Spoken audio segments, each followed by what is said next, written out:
প্রত্যেকদিন সকালে উঠে এখন আমার একটাই কাজ, সেটা হচ্ছে জানলা দিয়ে বাইরের দৃশ্য দেখা। কারণ এখন প্রায় দিনই আকাশ কিন্তু এরকম থাকছে, আর আমার এই ওয়েদারটা জাস্ট দারুণ লাগে। এদিকে আমি যতবারই বিছানা গোছাই আমার মেয়ে আমার বিছানাটা এরকমই করে দেবে। আর আজকে হচ্ছে রাখি পূর্ণিমা, সেই জন্য মাধুকে দেখো আমি রাখি পরিয়ে দিয়েছি আর একটু মিষ্টি দিয়ে ভোগ দিয়েছি। এদিকে আমার মেয়েকে ওর ঠাকুমা রাখি পরিয়ে দিল, আমার মেয়ের জন্য ছিল স্পেশাল ডোরেমন রাখি।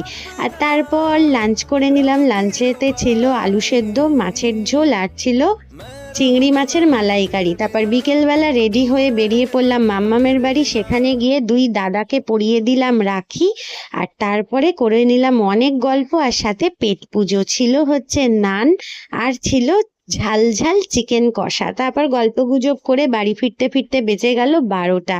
তারপরে এসে ঝটপট করে শুয়ে পড়লাম। ভিডিওটা কেমন লাগলো জানিও, ভালো লাগলে সাবস্ক্রাইব।